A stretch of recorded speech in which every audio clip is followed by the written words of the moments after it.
everyone, and welcome to our parent athletics meeting for Bruins, Hilltoppers, and Honey Bears. This brief meeting will examine the rules, expectations, and policies for athletics for all of our student athletes. And if you have additional questions following this presentation, please be sure to reach out and ask those.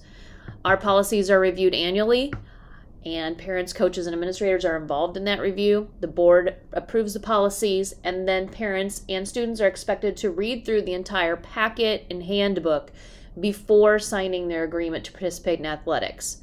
We are going to hit the highlights of that packet, but we encourage you to please be sure you've read every line, and if you have questions, reach out to one of us and we can answer those for you.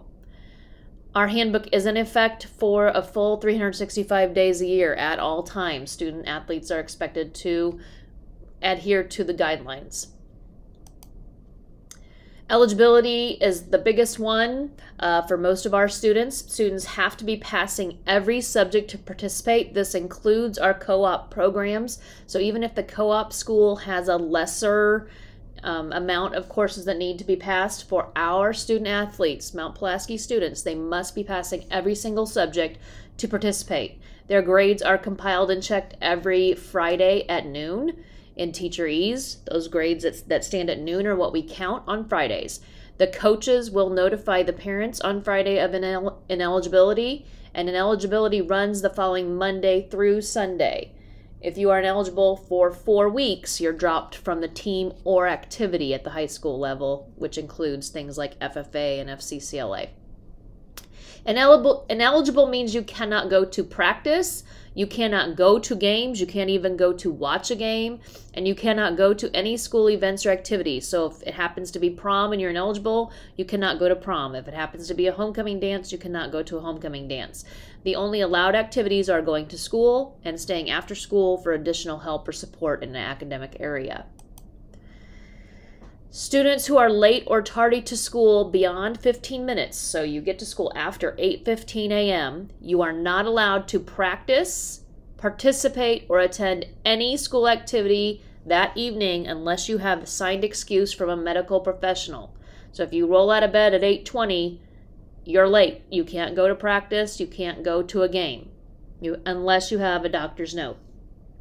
Also on those days, if you leave school for any portion of the day, you also may not participate, practice, or attend any school activity that day unless you have a signed excuse from a medical professional. The only other exception is attending a funeral.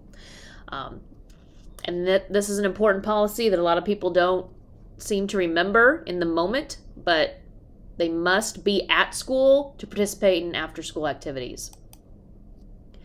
Students will be held accountable for their behaviors in and out of school, so be familiar with the consequences. There are consequences for athletes who use alcohol, drugs, tobacco, and vapes. You cannot be in possession of them or know you're in the area of them.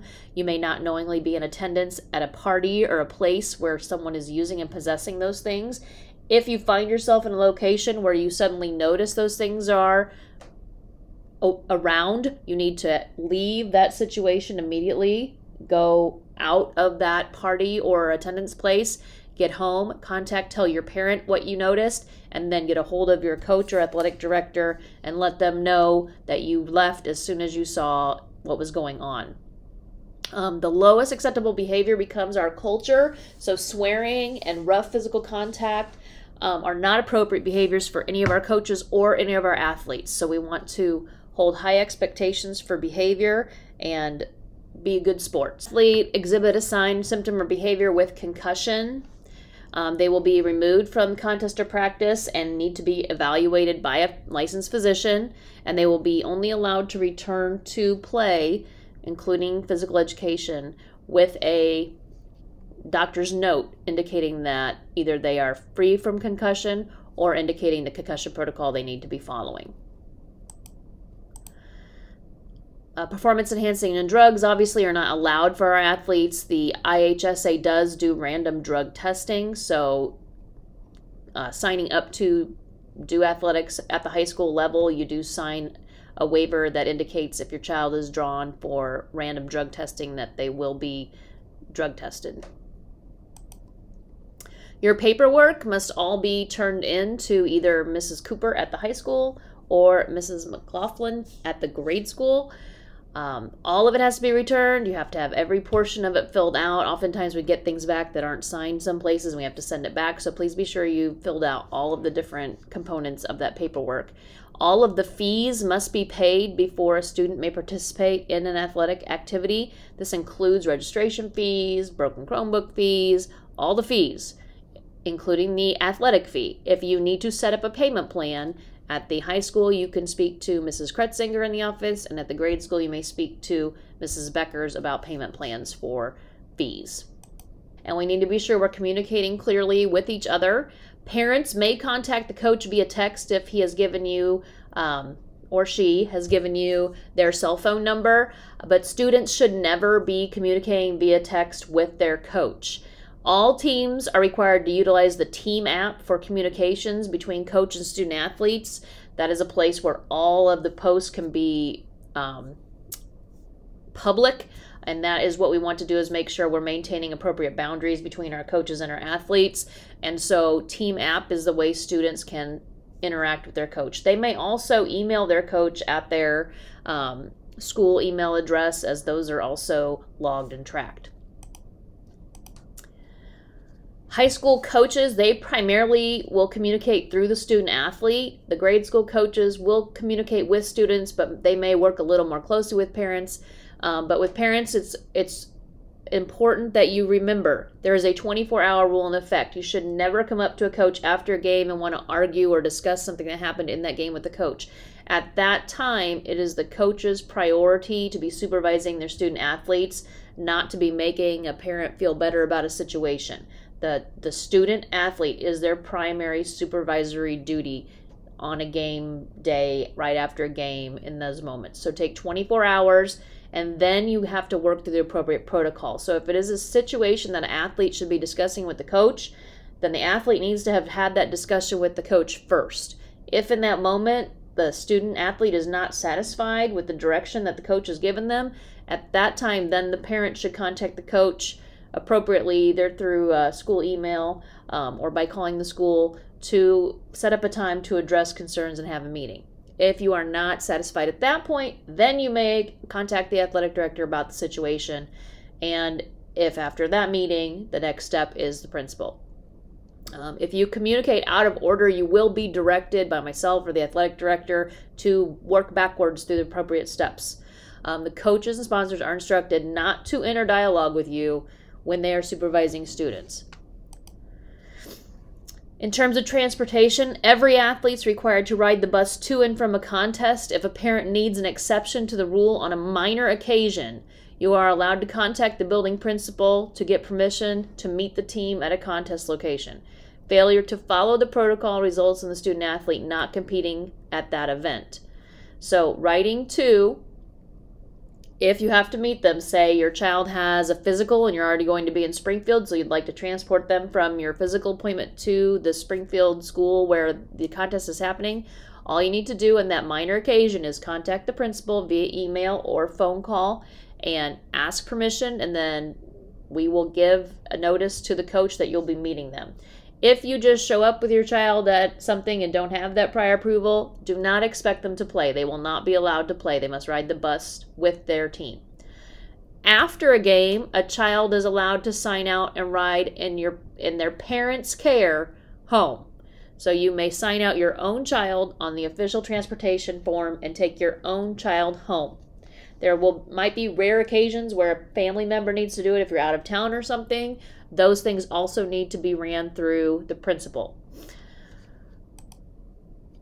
The game and practice schedules, you can find those on the websites and on the app. So for competitions, those are on the website. So you go to the website, click on athletics, click printable schedules.